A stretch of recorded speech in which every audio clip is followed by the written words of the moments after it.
नमस्कार दोस्तों, मैं हूं डॉक्टर अजय चौहान, एक आयुर्वेदा कंसल्टेंट। और आज हम बात करेंगे आयुर्वेद साइंटिफिक है या अनसाइंटिफिक।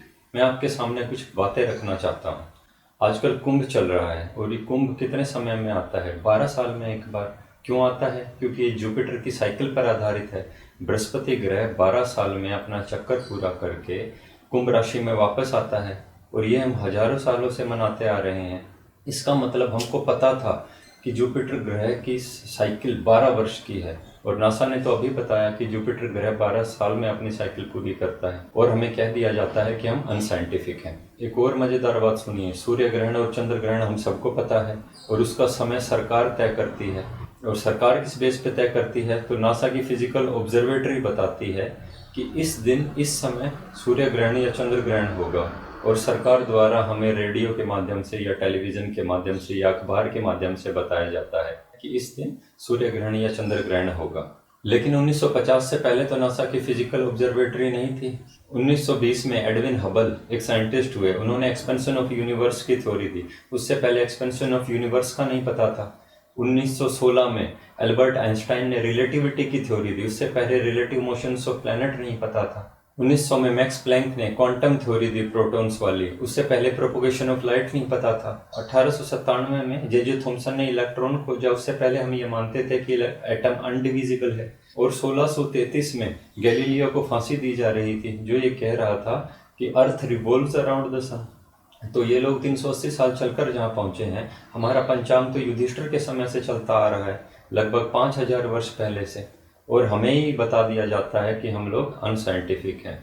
एक और बात सुनिए दोस्तों, अब आप देखिए इन अर्बन नक्सल्स ने हमारे दिमाग में क्या क्या भरा और वास्तव में फैक्ट्स क्या थे। 50 साल पहले कहा जाता था कि केमिकल फर्टिलाइजर्स का यूज़ करो, गोबर की खाद से भी कोई खेती होती है, दुनिया चांद पे पहुंच गई, आप गोबर में पड़े हैं।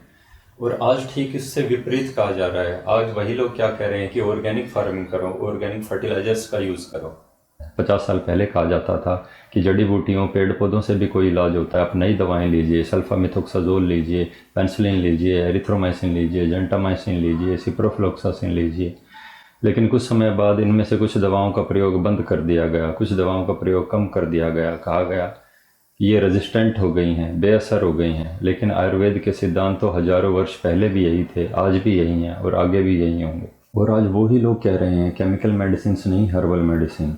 ये वो साइंस नहीं है दोस्तों जिसके सिद्धांत कल कुछ और थे और आज कुछ और फिर भी हमें कह दिया जाता है कि हम साइंटिफिक नहीं, अनसाइंटिफिक हैं।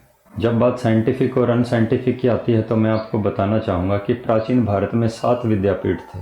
जब लोग बाहर पढ़ना नहीं जानते थे तब यहाँ पढ़ाया जाता था। एक एक ट्रेड में 10-10 हज़ार विद्यार्थी थे। सोचिए कितने महान विद्यापीठ रहे होंगे। नालंदा के बारे में बताया जाता है कि ये वर्ल्ड की फर्स्ट रेजिडेंशियल यूनिवर्सिटी थी, लेकिन बख्तियार खिलजी जो बाहर से आया था उसने नालंदा को जलवा दिया। आप जानते हैं क्यों? बताया जाता है कि बख्तियार खिलजी के बीमार पड़ने पर जब उसके चिकित्सक उसे ठीक नहीं कर सके तब वो आयुर्वेद चिकित्सा लेने नालंदा पहुंचा और वहां आयुर्वेद चिकित्सा से वो ठीक हो गया। और ठीक होने के पश्चात उसने इस चिकित्सा पद्धति को समाप्त करने के लिए, आयुर्वेद को ख़त्म करने के लिए नालंदा को जलाने के आदेश दिए और नालंदा की लाइब्रेरी 3 महीने तक जलती रही। आप लोग सोचिए कितना थीसिस वर्क, कितना रिसर्च वर्क, कितना बेशकीमती ज्ञान जलकर ख़त्म हो गया होगा। हम लोग अगर इसी तरह अपनी चीज़ों से दूर भागते रहे तो लोग इसी तरह हमारे ज्ञान को नष्ट करते रहेंगे। आप समय निकाल कर सोचिए हम किस ओर जा रहे हैं और वही लोग हमें अनसाइंटिफिक बता रहे हैं। 50 साल पहले जो भी बताया गया आज उसके ठीक विपरीत बताया जा रहा है। और आज कोरोना काल में आप लोग देख ही रहे हैं, सभी दवाएं बेअसर साबित हो रही हैं। कभी किसी दवा का प्रयोग शुरू किया जा रहा है, कभी उसे ही बेअसर और हानिकारक बताकर बंद किया जा रहा है। केवल आयुर्वेद ही एक उम्मीद की किरण बनकर सभी लोगों के समक्ष खड़ा है, जिसके सिद्धांत ना कभी बदले थे और ना कभी बदलेंगे। और ये समझना हमारी जिम्मेवारी है दोस्तों, लेकिन हम लोग इस ओर ध्यान नहीं दे रहे हैं और अगर ऐसे ही चलता रहा तो इसके गंभीर परिणाम भुगतने होंगे। आज के लिए इतना ही। खुश रहिए, स्वस्थ रहिए, धन्यवाद।